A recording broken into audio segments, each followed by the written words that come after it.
Welcome everyone to another episode of my podcast. And today, as always, I'm delighted to have my guest. I have the awesome Shane Mahi, as in the fish, and we were just talking about fish restaurants. Maybe we'll come on to that later. Now, I came across Shane through the awesome SalesDRIIVN. I know you've heard me talk about the SalesDRIIVN before, salesdrivn.ai. Go and have a look there. And Shane is the co-founder?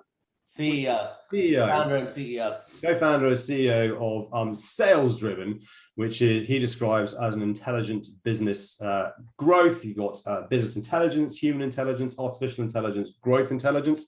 We'll dive into that. Fundamentally, Shane is reinventing how you outsource sales, I think it's fair to say. And so I thought it'd be great to get Shane onto this podcast because obviously, everything that's happened in the last 18 months or so has changed the way that we sell. There's big debate in the market around kind of the SDR AE kind of complex. The churn rate in the SDR world is still very high. Yeah, there seems to be lots of roles for SDRs still being hired. So enough about me. Shane, who, what, why, when, where? Let's hear your story before we get into this. All right. So who, what, when, where, and why. So who am I? Shane Mahi. I'm a loud, outspoken, ambitious individual that likes to do things easier. I like to make life easier. What do? I am trying to build the future of sales with an outsourced model that makes sense. Mm-hmm.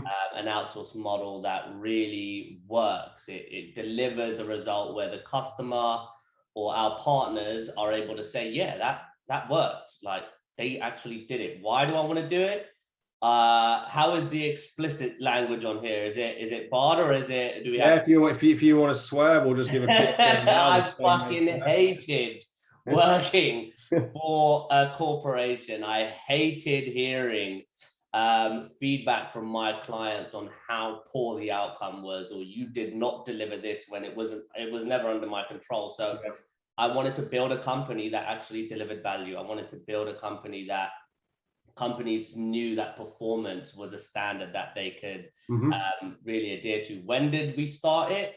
Midst of the pandemic, March, they said, go home. Like we were just waiting for this day to happen. And God said, go take a break, everybody. Go sit down and just go figure out what you want to do. And for like 6 months, I was playing Xbox, playing chess with my mates, and I was like, this really isn't cutting it. Let me just start a business. And I knew my mouth always got me either in trouble or in good places. So I figured, let me make money out of this thing that keeps motorizing daily. So started figuring out who would be the best fit and built a team of ambitious people that I've always trusted. I knew wanted to take it to the next level. And we decided to push it forward, and come July, we registered the business. October, November, we started taking on our first clients, and we've been off to the races ever since. That's and awesome. In a nutshell, that's me.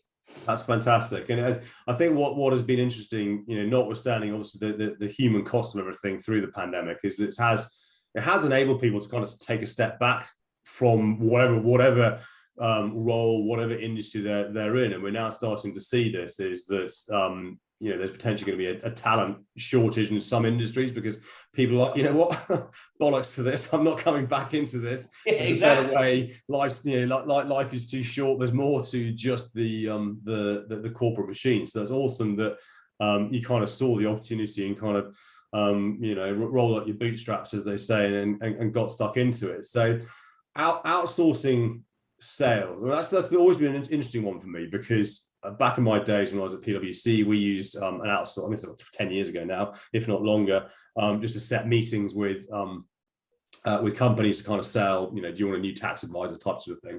And to be honest, the experience the company was very good, they're very professional, but the experience for us was pretty poor because the way that they were kind of motivated was just kind of set meetings rather than necessarily the outcome of the meeting. So 99% of the meetings, we kind of rocked up and they were like, who are you? Why are you here? What? No, we've already got one now.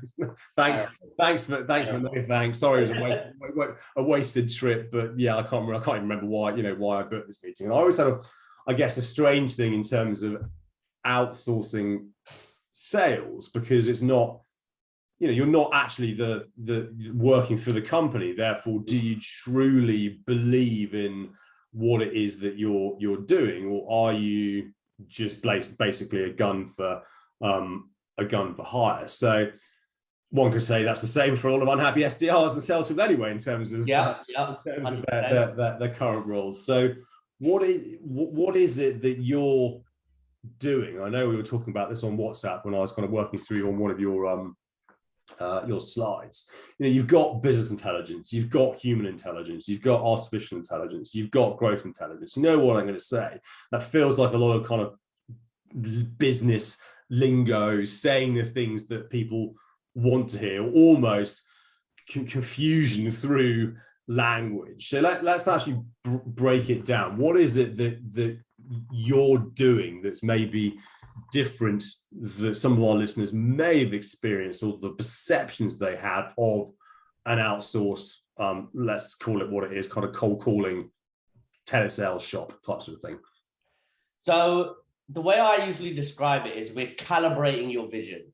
Okay. And with 4 pillars, we're able to do that. So the first element of human intelligence, let's just say that's one of the first pillars. And any type of technology can be fantastic, but if you don't have the right type of humans operating that technology, you're going to be lost. So anybody that operates any one of the technologies that we use, they are intelligent, number one, because they've gone through the technology, they understand the technology, and they understand how to produce outcomes from the use of that technology.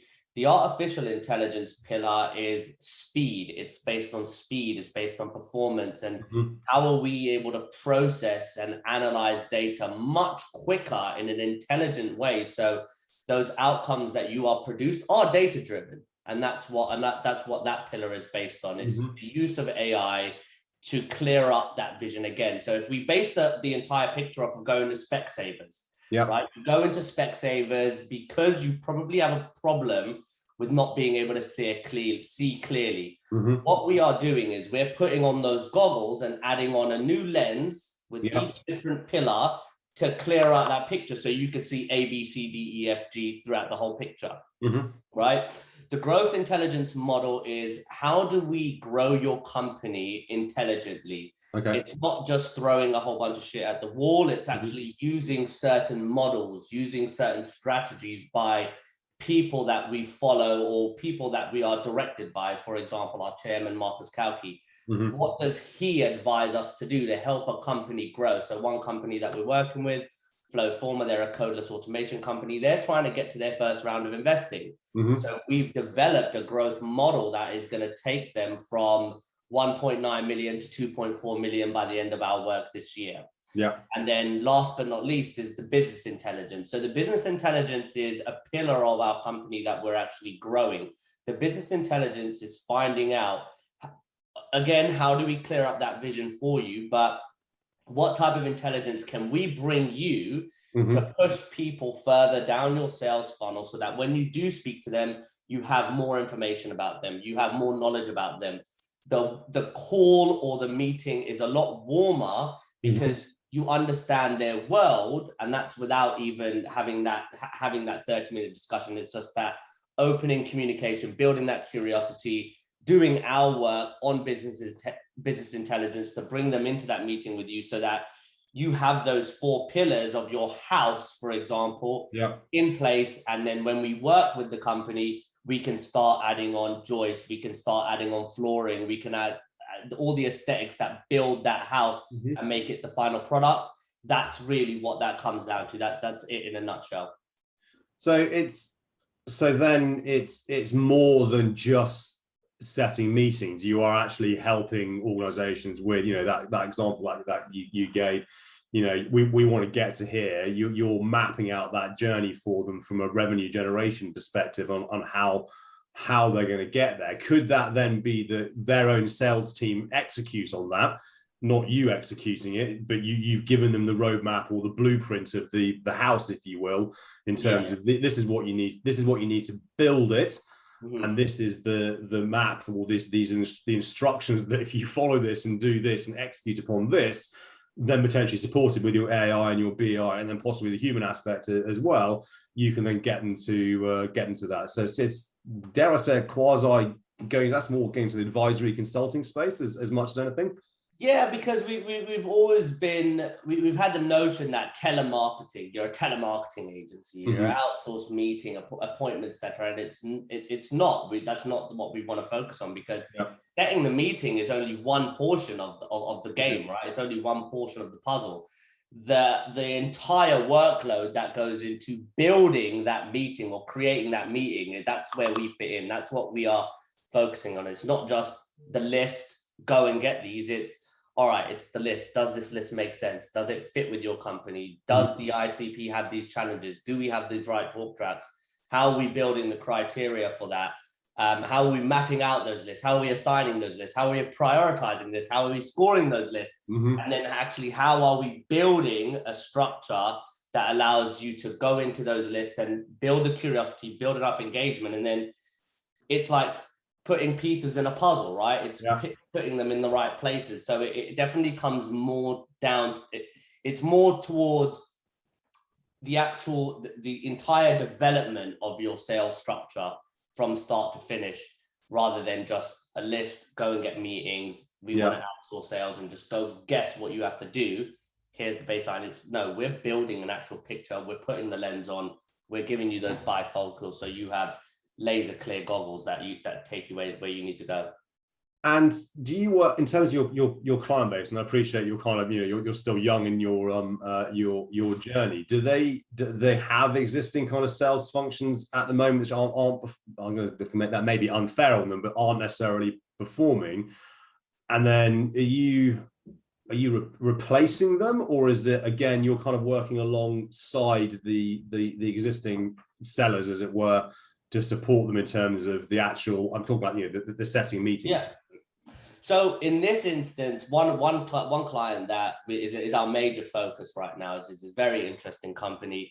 They've always worked on an inbound model. Okay.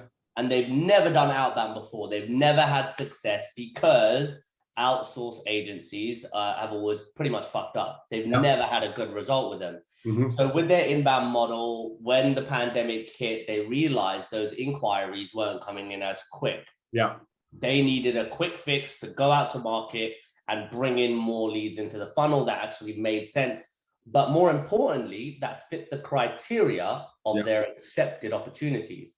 So in this instance, we went outbound, we created the right type of lists, we used our AI modeling to replicate their existing customer behaviors, and we found new prospects that fit that criteria, right? That fit the bill. And we've gone out, we build the curiosity, we've engaged with these individuals, and we've brought them into their sales funnel so that their inbound team, who notoriously was successful with inbound lead generation and speaking to those, we're feeding outbound leads into their inbound teams, their account executives, their telemarketing guys, so they can now experience the added layer of work that comes with outbound, but more importantly, a full flush sales pipeline of opportunities that you have big names that you would have never got before, as well as the scattered inbound leads that are fluctuating. They're coming in regularly, but we're working with their inbound team, feeding them meetings that are arranged, scheduled, fit their criteria so that they can really take their revenue to that next level. Awesome. And I'm hearing the kind of whole AI piece in kind of sales at the moment. I think we're in an interesting space, but it is also this concept and the ideal customer. And speaking to Rob Turley over at White Rabbit Intel in terms of what they do, I know Marcus advises them as well. So let's go into this kind of AI model a little bit further in terms of what you're doing. So if I've understood correctly, let's take the example you've just given me. Are you're able to analyze or look at their existing customer base, like guessing on kind of CRM data, finance data, whatever it might be, and then you've got a piece of technology which can then kind of look at that and then map that against third-party data or map that against something else to go, okay, we know this is good, but those of you that are listening, I'm now going, over here, we know this is good. Over there, we think this could be a good fit. Is that kind of what you're doing? So the way I describe it is you go into company X, and company X, hopefully they will have a decent amount of data against people that they work with or do business with, their clients.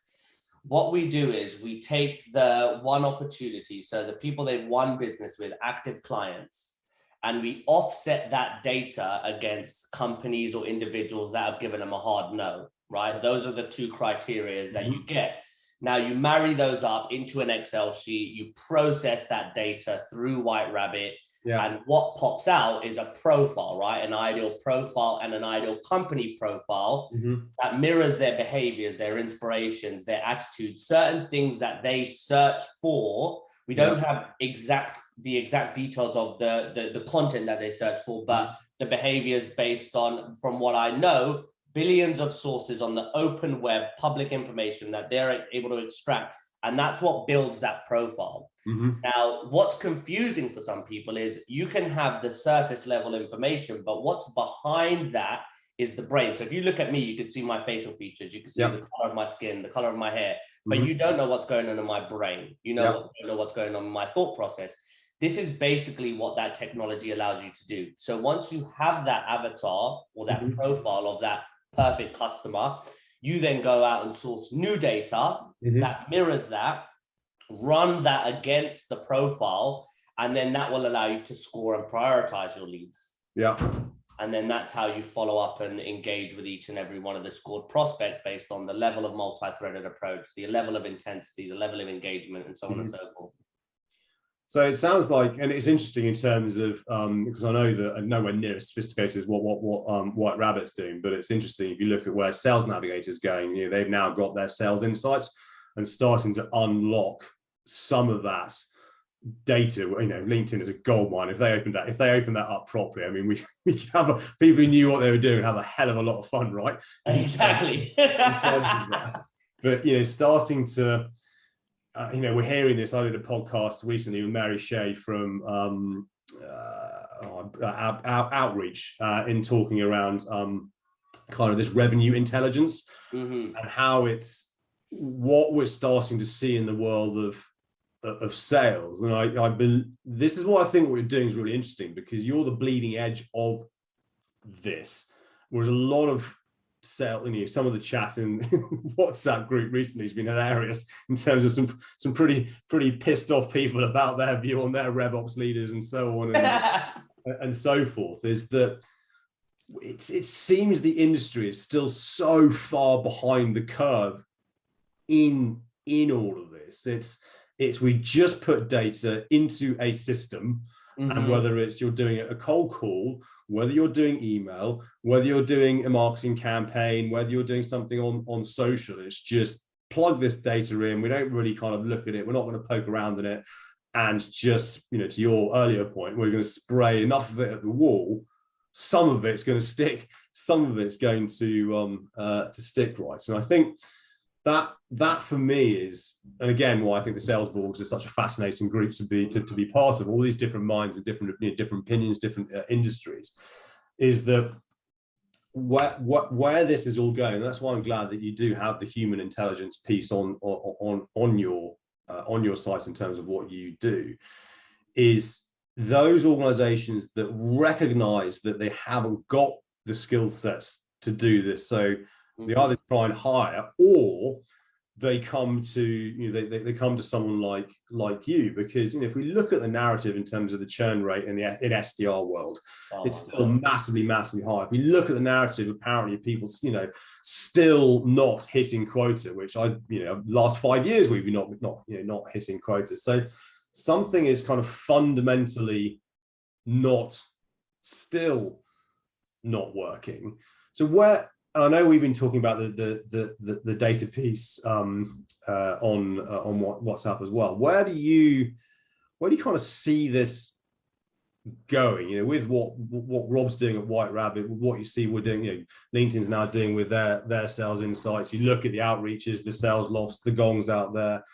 You know, I've been speaking to people at Microsoft. It sounds like Microsoft's got some pretty interesting stuff coming out on the Dynamics platform, which is going to be basically all of this wrapped into one. But you know, speaking with the clients that you're talking to, and then where the kind of vision is, where do you believe the role of the salesperson is going to go?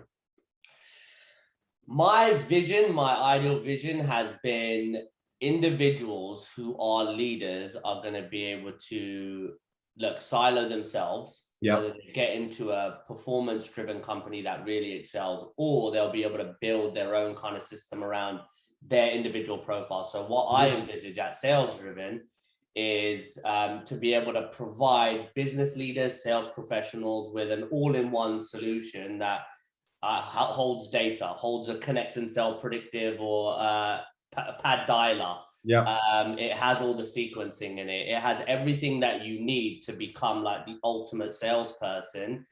And then you go to companies and you can sell for them, right? I think for me, I think it's going to be a lot of the power players they're going to silo themselves. They're going to go individually, and then they're going to go to companies fully kitted up, ready to produce. And companies are just going to have to get a lot smarter, because people are realizing very quickly you don't always need a company to make money or to make a living. And if you're doing it the way you want to do it with the best tools you feel are available, you can still produce incredible results. It's just the ones who have the passion to do it, the ones who have the drive to go forward, the ones who are sales driven, versus the ones who are just going to sit there, and me and you both know who they are. They sit there, they wait for a paycheck, and they do just the bare minimum to get by. Those people are going to get kicked out of the door, because when we are able to expand and show people the world, this is what SalesDRIIVN is, this is what really hitting your numbers about, what outcomes are about. That's what I want to create as the new norm, like pure, absolute, ruthless performance that delivers consistently over and over again. I think it's what I'm hearing is that it's going back to that. It's kind of the gun for hire version 2, but they are going to be kitted out with, you know, they will go and invest in themselves in this technology and these technology platforms.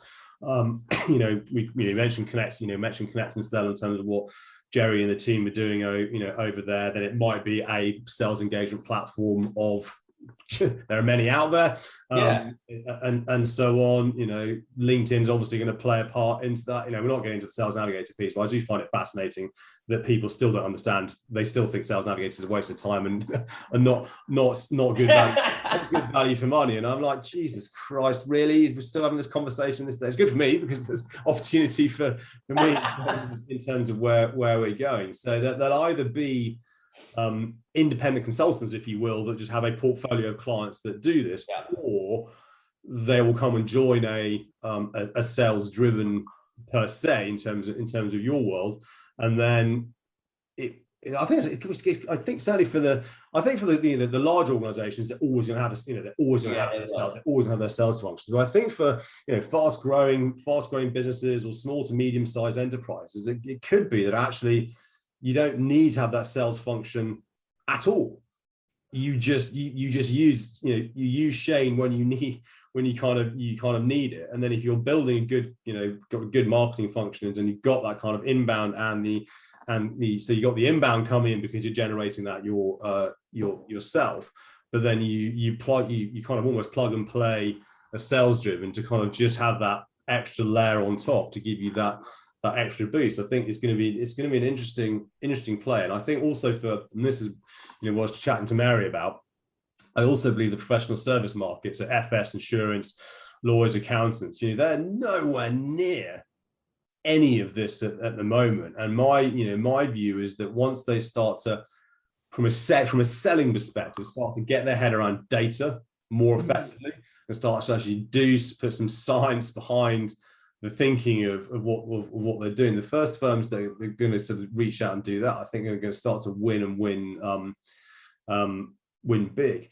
So with regards to the kind of all of this together, how does it then work? I mean, you have salespeople, right? So you have a team of people who can actually just they have all this technology, and you build all this out, and then part of it is, yes, you're setting, is that setting that initial meeting, or is it meeting 2, meeting 3? Could it be the whole process? It really depends what the company wants. So we've got one company who just literally wants us to build them the entire go-to-market map and just put their sales team in front of the best type of leads that we can possibly produce, right? Yeah. Other companies have wanted us to actually set the meetings for them. Other companies, they just want us to introduce the company, provide them with a lead sheet that has all the information, and then they will go and follow up with them themselves. So it's really what the company really wants. We know that, look, providing great leads is something that you can do, but if a company needs that support, they need that extra horsepower, which is why the company SalesDRIIVN is what it is. It's driven, it's about driving fast performance. But if they need that added horsepower, they call us and they say, all right, we told them, hey, look, what do you want to do? Do you want leads? Do you want us to set the meeting? Do you want us to actually schedule the meeting? And then a new concept that we're actually bringing on board is we take on that first discovery call, because we both know the value of a second meeting. A second meeting is extremely valuable. Some companies will say, I want 20, 30 meetings a month. Some companies will say, I want 3 perfectly qualified meetings. Yeah. And if that's the case, then we have a team that their discovery calls are spot on. Everybody's Sandler trained, so we follow a precise model and we get all the pain uncovered. That's what we're building it on. And then we're sitting the client in a meeting where we've identified the pain. Most of the problems and challenges are there, and all they have to do is show them that solution. So it's an array of models that we're working on, but it's really what the client wants. And because we are full sales cycle, we can do it all. And again, I think the full sales cycle, I think it's good that you're full sales cycle. And I would, this whole AE SDR complex, as it's described, I think for me is they've almost created their own challenges, because I've always been a full sales cycle. So back in my recruitment days, it was cradle to grave. You had to go find the job, you had to go find the candidate, you had to put your proposal together, you then had to run the campaign. All bit kind of cradle to grave. And I remember back in when LinkedIn was a client of mine, to the point where they were going to hand me over to someone else. I was like, no, I spent a year developing a relationship with this person. I'm now not going to start all over again with somebody who doesn't know the business. So you've got a choice here. Yeah, you want to keep my business, I'm keeping Rob, or you're not keeping my business. They relented, and I was able to keep the initial contact through the life cycle of the contract we have with them, because I was like, this is ridiculous. I agree. He knows me, he knows the business inside out. So do you think we're going to go back to, either whether it's through you or back into a big SaaS company, do you think the full sales cycle model is going to come back? Should come back? I'll tell you, honest truth here, I never even knew about the difference between the whole SDR model until I left my company, because I was always full sales cycle, full sales cycle to the point of chasing invoices. Like, that's how full sales cycle I was. And it's like, what the fuck? So when I heard about this SDR model, it does work in some cases for our business because of that front end work that we've got to do. I think it is quite expensive to have 3 SDRs at, let's say, 2,500 quid. That's 7.5 grand, and then you're paying an AE 3 grand, when I could pay 2 dynamite AEs or 2 dynamite full sales cycle guys for 3 grand a pop, 6 grand total. Add the comms, and I'm still winning, as long as all the tedious mundane tasks are all taken care of by us. Yeah, they're literally just pitching, building the relationship, and selling. I can't say right now. I don't know if it would ever go back. I prefer the full sales cycle model, just because that's what I've been very successful with, and then I understand the whole picture. Yeah. So for me, yes, I think full sales cycle is, but then again, all this Silicon Valley tech sales bubble, new sales specialization, like all these new ideas, I'm lost in it. So I can't really say. I don't know what really would be the most successful one moving forward. Yeah, it's I said it's kind of interesting watching this from the sidelines, as it were, because I think I read somewhere that, or maybe me chatting to Marcus, that all these these big SaaS companies are running out of people to sell to, because they're just selling to them. They're selling to themselves, right? And they suddenly exactly into a new market like pharma or manufacturing, and all of a sudden their model and their approach doesn't kind of work in those different different markets. So you've been going for, how long have you been going for now? Full 9 months? The business actually registered in July, and our first client was the beginning of November. So I consider like the actual growth of the company from October of 2020. So not even 10 months. Not even 10 months. 10 months. So how big are you now? How many have you got on your team? So we've got 8 people on the team right now. Awesome. It's quite exciting. Marcus Kauke is the chairman. We've got a great non-executive director out of South Africa, startup turnaround specialist, and then the team, myself, Antoine, my business partner, he's been running the show with me from the start, Dan, and then the team that we have. So 8 people, 3 clients right now, working on getting a few more over the next few months. I think what we want to do is keep a smaller group of clients. Yeah. We build those long-term partnerships with, and we can keep them for longer. Yeah. We don't want to be just a bunch of new logos and just churning and burning like some of these other clients. We hear the stories all the time. Yeah. So we want to be that niche focused company where you kind of got to get on a waiting list to get in touch with us. You've got to be on a waiting list to have this type of level of work, because what we do is it's not next day delivery. We're not Amazon over here. We're doing like, we're building a Mercedes-Benz AMG service that is top quality all the way. Awesome. And what, in terms of your current client base, is it kind of tech SaaS world, or is it? Yeah, so we want to be working with companies that are building really, really interesting computer software, IT companies, the AI models, cybersecurity. Like, we want to be where the future's going. I'm sure everybody's saying it too.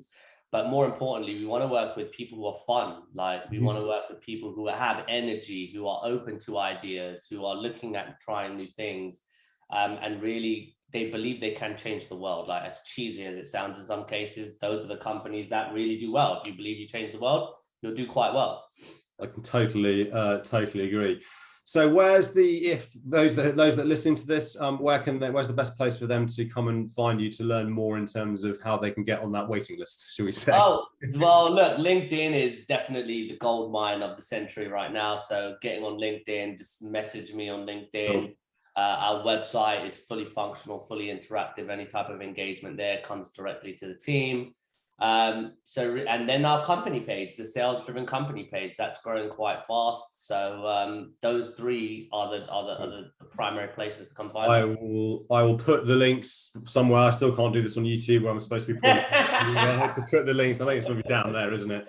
Around that. So if you're listening to this and you want to learn more about how Shane and his company can help you accelerate your business through intelligent business growth, I highly recommend you doing that. But Shane, I know I flipped this on its head. You wanted to interview me, and I was like, no, I'm going to. Nice surprise. My podcast. I'm still happy to do that interview, by the way. Shane, it's been an absolute pleasure. Thank you so much for giving me some of your time, and no doubt your busy calendar. It's been great having you. Thank you, mate. Really do appreciate it. And as always, anybody listening to this, thank you for tuning in. If there's anybody that if you want to be on the podcast, you can hit me up with a message, or if you want to recommend anybody to be on this podcast, also hit me up with a message. But wherever you are in the world, stay safe, and I will see you all next week.